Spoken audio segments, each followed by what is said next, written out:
प्रिय बच्चों, आज मैं रॉलेट एक्ट के बारे में बताने जा रहा हूँ कि इस काले कानून के बारे में ये कहा गया कि कोई अपील नहीं, कोई दलील नहीं, कोई वकील नहीं। इस तरह का काला कानून शायद ही अब तक ब्रिटिश सरकार के हुए कार्यकाल में नहीं आया था। यद्यपि इससे पूर्व भी कई प्रकार के दमनकारी कानून थे, लेकिन इस तरह का कानून की कल्पना भी नहीं की जा सकती थी, जिसके कि बड़े दीर्घकालिक परिणाम निकले और उसका परिणाम हम आगे जाकर के हम जलियांवाला बाग हत्याकांड के रूप में की परिणति के रूप में देखने को मिलेगा हमें।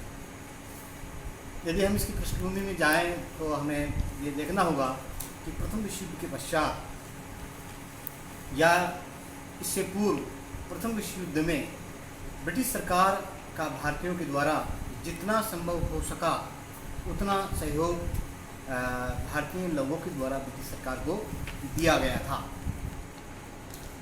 इस युद्ध के पश्चात की बदली हुई स्थिति में अमेरिका द्वारा किए गए उपनिवेशों के प्रति उदारता की नीति से भारतीयों में एक प्रकार का उत्साह का संचार हुआ कि भारतीयों को निश्चित रूप से अब कुछ प्राप्त होने जा रहा है।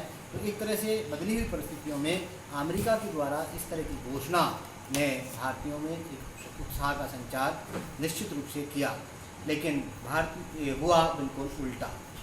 जो आकांक्षाएं भारतीयों के मन में जागृत हुई थी उन पर पानी फिरता दिखाई दे रहा था।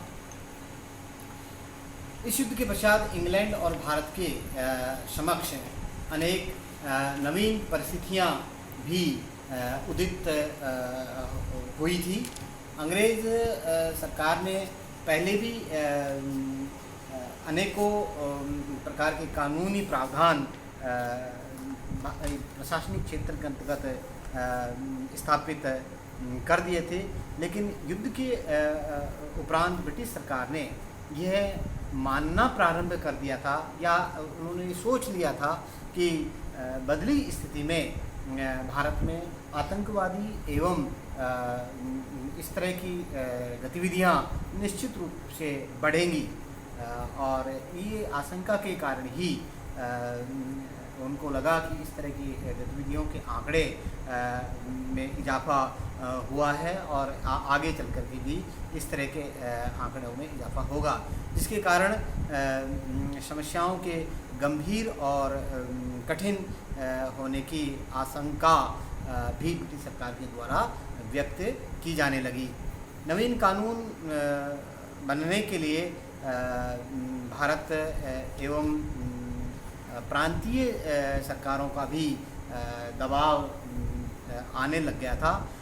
भारत सचिव जो तत्कालीन उस समय थे मॉन्टेग्यू भी इस संदर्भ में अपने विचार रख चुके थे कि इस तरह के कानून की स्थापना होनी चाहिए। इन सबके प्रभाव स्वरूप 10 दिसंबर को ब्रिटिश सरकार द्वारा हाई कोर्ट में एक जज जिसका नाम सर सिडनी रॉलेट था की अध्यक्षता में एक कमीशन का गठन किया गया, जिसमें एक अंग्रेज और एक भारतीय न्यायाधीश और उसके साथ 2 गैर सरकारी सदस्य के रूप में नियुक्ति का प्रावधान किया। एक और उसमें एक भारतीय और एक अंग्रेज, इस तरह का जो समीकरण इसके अंतर्गत स्थापित किया। इस साथ ही एक तरह की जो समिति की बैठकें इसके अंतर्गत गुप्त कार्रवाई के रूप में करने की व्यवस्था की गई। 1918 के प्रारंभिक महीनों तक ये इसकी कार्रवाई चलती रही। अंग्रेज अप्रैल में इस समिति ने अपनी रिपोर्ट प्रस्तुत की और इसमें कहा कि आतंकवादी गतिविधियां बम्बई में एवं क्रांतिकारी आंदोलन मुख्यतः चित्पावन ब्राह्मणों तक सीमित है। पंजाब में भी आतंकवादी गतिविधियां हो सकती हैं, वहाँ पर भी इस तरह की आशंकाएं जताई गई। बाकी की जगह इस तरह की कोई बात ब्रिटिश सरकार को महसूस नहीं हुई, लेकिन इस रिपोर्ट के आधार पर ये जो बिल था इसको विधायिका में प्रस्तुत किया और इसमें इस तरह के कड़े कानून का प्रावधान निश्चित किया गया।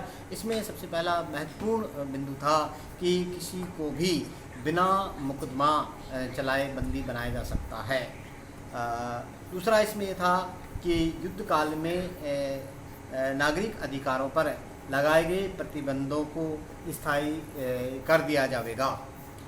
तीसरा इसमें बहुत ही कठिन और कठोर कानून ये था कि संदेहास्पद पाए जाने पर उसे उसकी गिरफ्तारी के अंतर्गत जो अड़चनें आनी थी उनको इसके अंतर्गत एक तरह से दूर कर दिया गया। एक ऐसी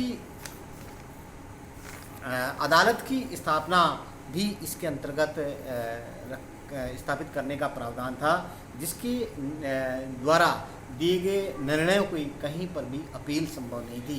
तो निश्चित रूप से इन बिंदुओं के आधार पर और अंत में ये तय हुआ कि प्रांतीय सरकारों को तलाशी लेने, गिरफ्तार करने, जमानत मांगने आदि के असाधारण अधिकार इस कानून के अंतर्गत प्रदान कर दिए गए थे। तो स्पष्ट है, जैसे कि मैंने प्रारंभ में कहा कि कोई अपील नहीं, कोई दलील नहीं और कोई वकील नहीं। तो क्लियर हो गया कि किसी भी आधार पर मुकदमा दर्ज किया जा सकता है। इसके बाद जो अगर गिरफ्तारी हो गई और गिरफ्तारी के अंतर्गत जो अड़चनें आ रही हैं उन अड़चनों को दूर कर दिया गया। एक ऐसी अदालत की स्थापना की गई जिसकी निर्णय के विरुद्ध कहीं पर भी जो है अपील नहीं की जा सकती थी और एक तरह से गिरफ्तार करके इसमें जमानत नहीं होगी, अर्थात वकील के माध्यम से कोई जमानत भी नहीं होगी। इस तरह की प्रांतीय जो व्यवस्था सरकारें थी इनको ये अधिकार दे दिया गया था। तो ये काला कानून एक महत्वपूर्ण घटनाक्रम देश के राजनीतिक क्षेत्र में भारतीयों को एक तरह से प्रस्तुत किया ब्रिटिश सरकार के द्वारा और इसके विरोध में ही आगे जाकर के हम जलियांवाला बाग हत्याकांड का अध्ययन करेंगे, जिसकी विवेचना आपको कल प्रस्तुत की जाएगी। धन्यवाद।